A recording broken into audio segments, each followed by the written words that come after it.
Welcome to the deep dive. You know, when we think about royal deaths, we usually picture something grand, right?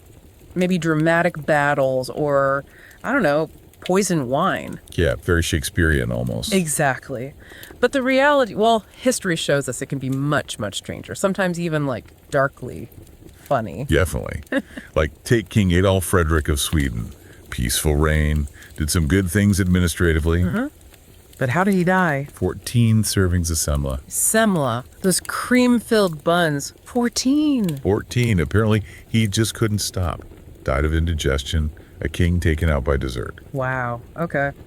So yeah, that really sets the stage as this collision, isn't it, between the idea of royalty, all that power and dignity. And the sometimes really ordinary or even embarrassing ways they actually met their end. Right, and that's what we're diving into today. We're working from a transcript from Sleepless Historian on YouTube. They've dug up some incredible stories of these really bizarre final moments.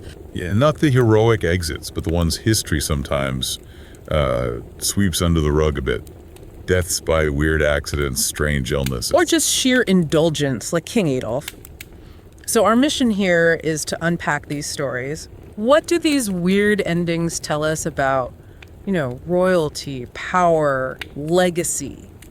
And maybe about how history remembers people, even powerful ones, sometimes for their least dignified moments. Okay, let's get into it.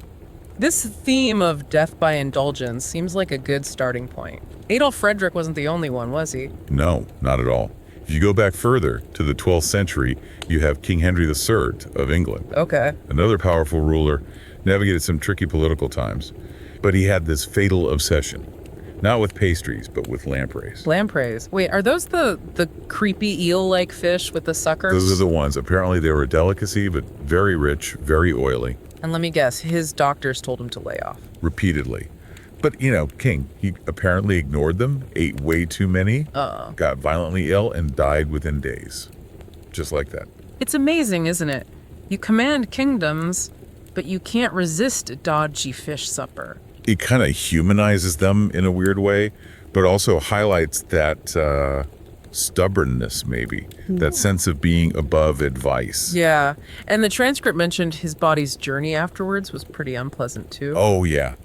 The details are quite grim. It just underlines how death is the great leveler, All that power, undone by a plate of eels. And it sticks, doesn't it? Henryless lampreys. Adolf Frederick Semla. It almost overshadows anything else they did. It absolutely can become the defining anecdote. Which brings us maybe to location. Sometimes it's not what killed them, but where it happened. Ah, yes, King George II. You picture a king dying surrounded by, weeping courtiers in a grand bedchamber. Right, not George II. October 1760. He's in his late 70s.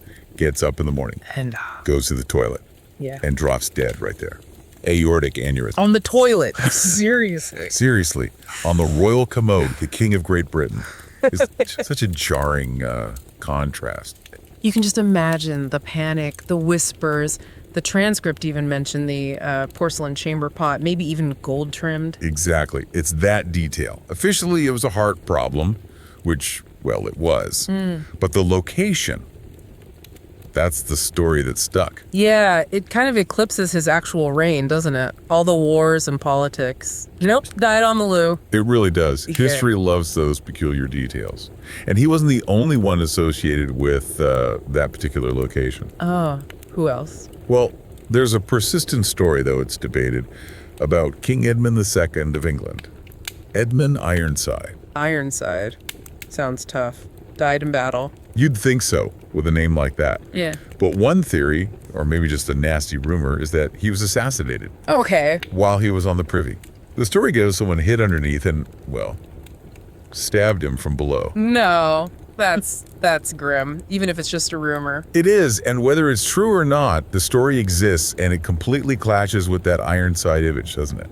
Talk about an undignified end. Undignified is putting it mildly. Okay, so from bad locations to just sheer bizarre causes.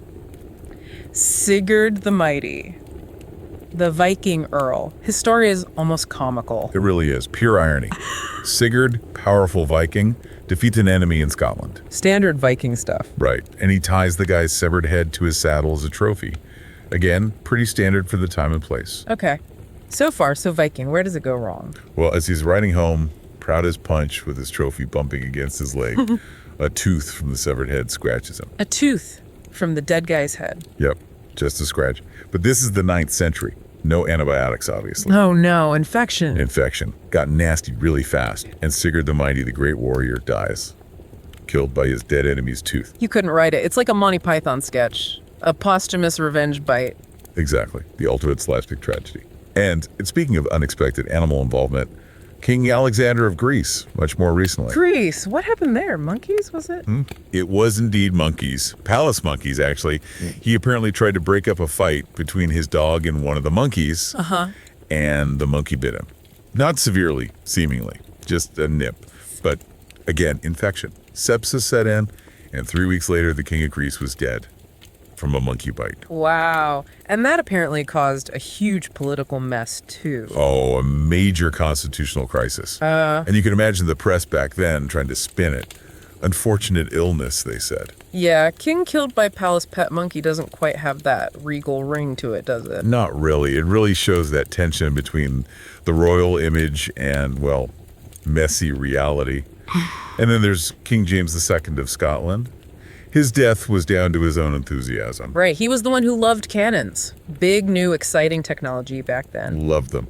He was besieging Roxburgh Castle in 1460, showing off his fancy new artillery. Let me guess. Stood too close. Stood too close. One of the cannons, nicknamed the Lion, just exploded when it was fired. Yeah. A huge chunk of shrapnel hit him. Killed him pretty much instantly. Taken out by his own favorite toy. The irony. A king obsessed with firepower, killed by firepower. It's almost poetic, in a grim sort of way. It really is. So we've had indulgence, location, bizarre accidents. What about deaths where human actions were more directly involved? This section gets a bit darker. Yeah, starting with Crown Prince Sado of Korea, this one's really tough. It's deeply disturbing. 18th century. Prince Sado had serious issues. Today we'd probably talk about severe mental illness. He was becoming violent, unpredictable. A problem for the royal family, I imagine. A huge problem. Politically damaging, personally terrifying for those around him. And his father, King Yeongjo, took this absolutely brutal step. The rice chest. I remember reading about this. He ordered Sado to climb into a wooden rice chest. And then sealed it in the middle of a hot summer. No food, no water. How long? 8 days. He died in there after 8 days. It's just horrific. To do that to your own son. I mean, the power involved, but the cruelty. Unimaginable. And the official story. Not murder by starvation and suffocation, but divine judgment. Of course. Wow. And his son, Sado's son, later became a really respected king, didn't he? Adds another layer of tragedy. It does. Then, shifting focus, we have Emperor Qinshi Huang of China, the first emperor obsessed with living forever. Ah, the immortality guy. Yeah, he really wanted to crack that one. How did that work out for him? Not well. He employed alchemists to create an elixir of life. Their secret ingredient, mercury. Mercury, but that's poisonous. We know that now. Back then, shiny liquid metal seemed magical, maybe potent. He drank mercury pills regularly, convinced they'd make him immortal. Oh dear. So he basically poisoned himself searching for eternal life. Pretty much. His health declined, he got paranoid, and eventually died from mercury poisoning, the ultimate backfire. And wasn't there something about covering up the smell of his body? Yes. The irony continues. To hide his death while his entourage traveled, they filled wagons with rotting fish to mask the smell of the decaying emperor. Rotting fish. Couldn't make it up. Okay, from emperors seeking immortality to a pope whose end was rather less than holy. John the 12th. Ah, Pope John the 12th, 10th century. Not exactly known for his piety, more for his worldly pursuits. Understatement, maybe? Perhaps. The story, or at least the most persistent rumor, is that he died from a stroke Okay, that sounds fairly normal. while in bed with a married woman, Oh, right, mid-act. allegedly. Again, it's one of those accounts that's hard to verify definitively, but it's certainly the story that has stuck. Not quite the pious end you expect for a pope. No kidding. Definitely not in the official papal biographies, I'm guessing. It's a reminder of, well, human weakness in high places. Absolutely. And for sheer bizarre circumstance, it's hard to beat King Charles II of Navarre, known as Charles the Bad. Charles the Bad. Okay, sets a tone. What happened to him? It involved brandy, didn't it? It did. He was sick, old, suffering from something. His doctors prescribed a rather unusual treatment, Which was being wrapped head to toe in linen sheets, soaked in brandy. soaked in brandy, like a human Christmas pudding. Why? Good question. Some kind of perceived medicinal property, I guess, Oh. but you can see the potential hazard. Flammable. Highly flammable.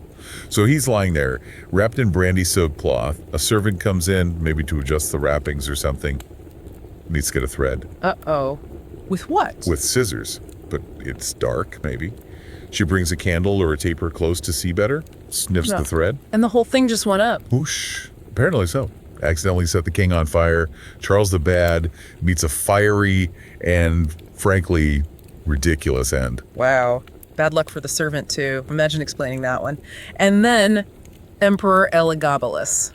He sounds like a character. Oh, Elagabalus was something else. Roman emperor, early 3rd century.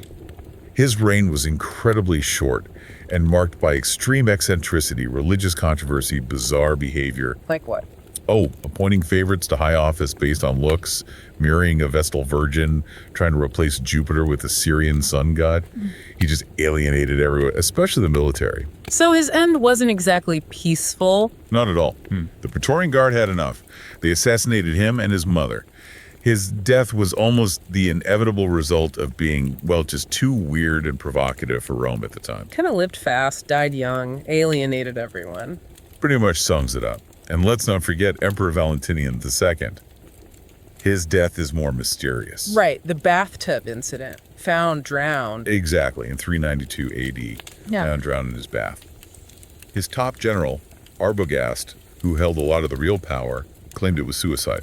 But people were suspicious. Very suspicious. Valentinian had been trying to assert his authority against Arbogast. Suddenly he's dead. It looked convenient. Suicide was the official story, but murder has always been suspected. Led to more chaos, of course. Okay, so we've covered quite a range of unfortunate, bizarre, and sometimes brutal ends. But what about the stories that aren't quite true? The myths. Catherine the Great comes to mind. Ah, yes, the infamous horse story. That she died intimately involved with a horse. It's a rumor you still hear sometimes. You do, ridiculously. But it's completely false. Total fabrication. It was political slander, plain and simple. Spread by her enemies. Absolutely. She was a powerful woman, ruling a vast empire, had a somewhat unconventional personal life for the time. Her enemies used this disgusting rumor to try and discredit her, paint her as degenerate. So how did she actually die? Much more mundanely, though still perhaps a bit undignified by royal standards. She had a stroke, while on the toilet actually, similar to George II. Right. So the reality is prosaic, but the outrageous lie is what sticks. Sadly, yes. It shows how powerful propaganda and misogyny can be in shaping historical memory.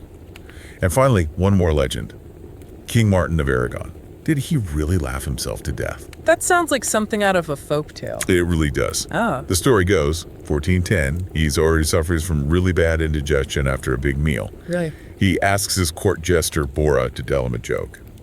The jester comes back with some story about a deer hanging from a tree by its tail. Apparently, King Martin found this so hysterically funny, he just started laughing uncontrollably. To the point where? To the point where, combined with his indigestion, it supposedly triggered some kind of fatal fit or collapse. He literally died laughing. Wow. I mean, if you have to go, but still. And that caused problems afterward. Big problems. He died without a clear heir, leading to a succession crisis. Oh. So his death was not only bizarre, but had significant political consequences, all with this lingering, slightly absurd story attached. It's quite the collection of stories. So as we wrap up this deep dive, what are the main things that jump out at you from all this? Well, a few things, really. First, just the sheer unpredictability of death, you know? Doesn't matter if you're a king or a commoner, weird stuff happens. Right. Accidents, bad choices, strange illnesses. Exactly. Then there's that gap between the public image, the power, the majesty, and the often very private, sometimes embarrassing reality of how these people actually died. The toilet deaths really highlight that one. They do. And also the role of human factors indulgence, like with Henry the Severed or Adolf Frederick. Maybe arrogance, sometimes outright cruelty, like with Prince Sido, or just simple error, like the servant with the candle. Yeah, human error looms large. And finally, how these really unusual deaths can end up defining a ruler's legacy, sometimes more than anything else they achieved. The story becomes the death, not the life. It really makes you think, doesn't it? How much does the way someone dies shape how we remember them, especially someone famous? Does it make them seem more human, relatable in their vulnerability, or does it just diminish their historical status? Good question. It's definitely something for you, the listener, to ponder. Did hearing these stories change how you think about any of these figures? And we definitely encourage you to look beyond these final moments. Read about their reigns, their lives. There's always so much more to the story than just how it ended. Absolutely. Maybe it's a good reminder that history is full of these fascinating, weird, sometimes unbelievable details, and perhaps a reminder to maybe skip that 14th helping of dessert. Probably wise advice for anyone, king or not. Thanks for joining us for this deep dive into the stranger side of royal departures.